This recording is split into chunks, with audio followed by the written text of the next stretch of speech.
एक स्त्री को उसका ससुराल मिलता है उसके नसीब से, लेकिन वो बसता है उसकी जुबान से। ये डिपेंड करता है, ये उस महिला के ऊपर डिपेंड करता है कि वो उस घर परिवार को बसाना चाहती है या फिर उजाड़ना।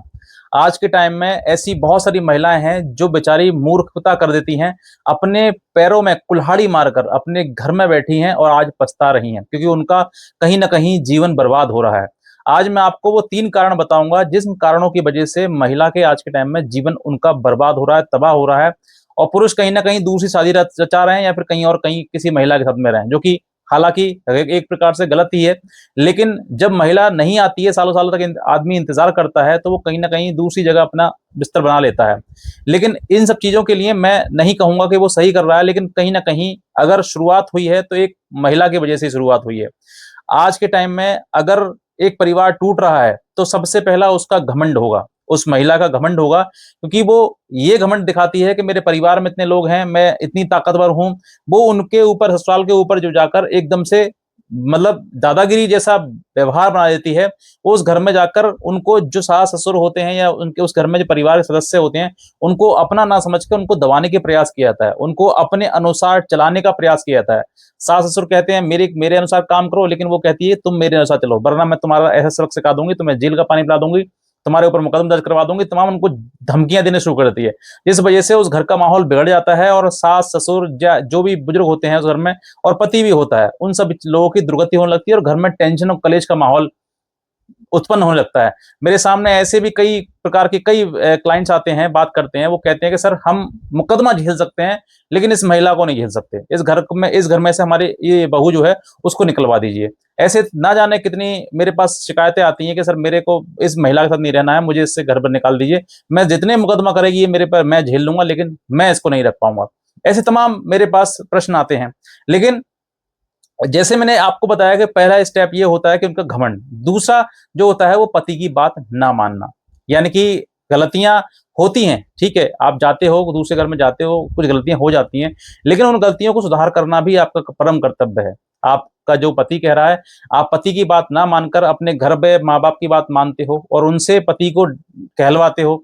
तो एक बात बताओ कि आपकी बात वो सुन सकता है, आपका पति सुन सकता है आपकी, आप पति की सुने, पति आपकी सुने, लेकिन तुम्हारे भाई की दादागिरी या तुम्हारे पिता की दादागिरी या तुम्हारे हिसाब से उनके अनुसार चलना, वो क्यों चलेगा? वो क्यों उनकी सुनेगा? वो अपने पिता की सुनेगा, अपनी माँ की सुनेगा, अपनी पत्नी की सुनेगा, लेकिन ससुराली उस पर जबरन, उस पर प्रेशर बनाए, उस पर दादागिरी धमकी दें, उसको ये करा देंगे वो करा देंगे, तो वो नहीं सुनेगा वो किसी प्रकार की। तो जब पत्नी पति की बात नहीं सुनती है तो फिर यहीं से झगड़ा शुरू हो जाता है, और यहीं से फिर पत्नी क्या करती है, वो घर छोड़कर चली जाती है। सबसे बड़ी मूर्खता तीसरे नंबर की जो है वो यही होती है कि वो घर छोड़कर चली जाती है और फिर मुकदमेबाजी करती है। आज आप किसी भी महिला को दे उठाकर देख लीजिए, किसी से भी आप पूछ लीजिए, जिसने भी मुकदमेबाजी की शुरुआत करी उसने अपना घर कोर्ट में ही बनवा लिया है। यानी कि घर को कोर्ट कचहरी कर दिया, दिन निकलेगा तो चलो तारीख पे, शाम होगी तो घर पहुंच गए, फिर अगला तारीख पे, फिर अगली तारीख पे।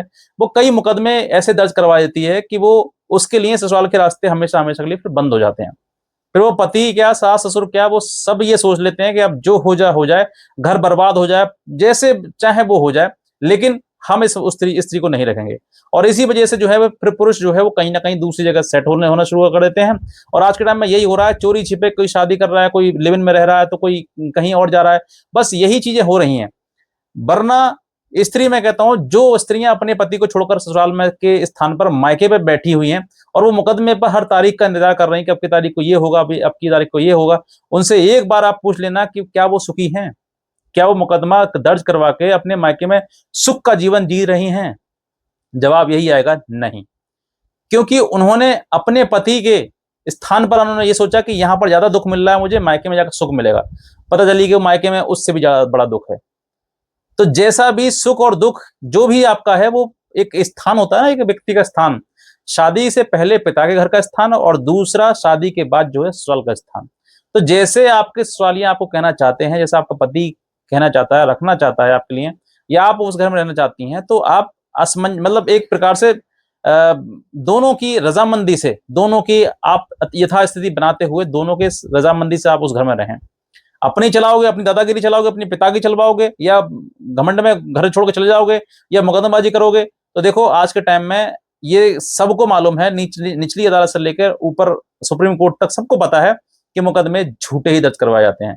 अभी रिसेंट में ही एक ऐसा जजमेंट आया है जिसमें पत्नी ने जो है अपनी बेटी के ऊपर, अपनी बेटी से अपने पिता के मतलब अपने पति के ऊपर पॉक्सो का मुकदमा दर्ज करवा दिया। समझ कर देखिए ना, उसने कितना गंभीर अपराध जो है अपने पति के ऊपर दर्ज करवा दिया। क्यों? क्योंकि पारिवारिक ये जो प्रतिशोध है ना, इसको निकालने के लिए। बस यही चीजें हैं कि महिला जो है जब वो ससुराल छोड़ती है तो वो अपने ससुरालियों से प्रतिशोध लेती है और वो उनके ऊपर झूठे मुकदमे दर्ज करवाती है। और इसीलिए आज के टाइम में कोर्ट कचहरी थाने सब लोग इसी वजह से परेशान है कि महिलाएं जो है वो इतना मुकदमा दर्ज क्यों करवा रही हैं। तो ये कारण है जो कि एक महिला, एक पत्नी जो है अपने आप को बर्बाद कर लेती है, अपना जीवन समाप्त कर लेती है और पूरे जिंदगी भर ना उनको खुशी का एहसास होता है कभी, हमेशा वो दुख में डूबे रहते हैं और हमेशा दुख की ही उनकी जीवन में दुख का ही एक प्रकार से सीरीज बन जाती है। तो इस दुख को हटाइए, अपने जीवन को सुधार करिएगा, जो गलतियां आपसे हुई हैं उन गलतियों को रिमूव करिएगा। आदमी कहते हैं ना गलतियों का पुतला है, गलती हो जाती है लेकिन जानबूझ कर नहीं होनी चाहिए। बार बार अगर एक ही गलती हो रही है, तुम्हारी वजह से कोई परेशान है, पीड़ित है, परेशान व्यक्ति अपनी मानसिक स्थिति खराब खो रहा है, इसका मतलब कहीं ना कहीं तुम्हारी ही गलती है। अपनी गलती को सुधारिए और अपनी भी मानसिक स्थिति ठीक करिए और दूसरे की भी मानसिक स्थिति को ठीक करिए। तुम किसी को दुख दोगे तो वापसी में तुम्हें दुख नहीं, वो सुख नहीं आएगा, दुख ही आएगा। इसीलिए अपने आप को सुख दीजिए, दूसरे को भी सुख दीजिए, सुख का वापसी करिए। कहते हैं कोई एक अगर आप किसी व्यक्ति से नमस्ते करोगे तो वापस नमस्ते ही आएगी आपको, अगर तुम गाली दोगे तो गाली ही आएगी तुम्हें वापस। तो यही तुम्हारा कर्म है। अगर तुम किसी को सुख दे, अपने आप को सुख में देखना चाहते हो, अपने आप को सम्मान चाहते हो, तो दूसरे को सम्मान दो, दूसरे को सुख दो, वापस तुम्हारे लिए वही रिवर्ट आएगा। इसीलिए यही है कर्मा। अगर आप आज किसी के लिए गड्ढा खोद रहे हो, मुकदमेबाजी कर रहे हो, झूठे मुकदमे लगा रहे हो, तो तुम सोच रहे हो कि मैं सुख में रहूंगी, तुम कभी सुख में नहीं रह पाओगे, कभी भी नहीं रह पाओगे, क्योंकि तुमने सुख की खोज करी ही नहीं है। तुमने सिर्फ और सिर्फ दुख की खोज करी है और दुख को ही जन्म दिया है। और इसीलिए जो है आज तुम इसी दुख की कगार पर हो, इसीलिए आज दुख ही झेल रहे हो। इसीलिए जो माँ बाप हैं अपनी बेटी को भी सिखाएं इस बात के लिए कि बेटा तुम्हें दूसरे को दुख देकर तुम सुखी नहीं रह पाओगी। इसीलिए जितना हो सकता है अपने ऊपर पीड़ा झेल लीजिए। पत्नी वही होती है जो अपने पति को क्षणिक भर भी दुख ना दे और अब सारी दुख पीड़ा जो है अपने ऊपर झेल ले। ये होती है पत्नी का कर्तव्य। ये नहीं कि अपने माँ बाप के कहने में आकर उनसे गलत सलाह लेकर जो है तुम उसके ऊपर तमाम मुकदमे करवा दो, उसका जीवन, खुद भी जीवन अपने आप का भी खत्म कर लो, दूसरे भी खत्म कर दो। तो ये क्या हुई, मूर्खता या आपकी बुद्धिमता? ये मूर्खता हुई आपकी। इसीलिए मैं कहता हूं कि समय रहते हुए अगर समय है आपके पास में तो इस चीज को सुधारिए और सुधारने का प्रयास करिए।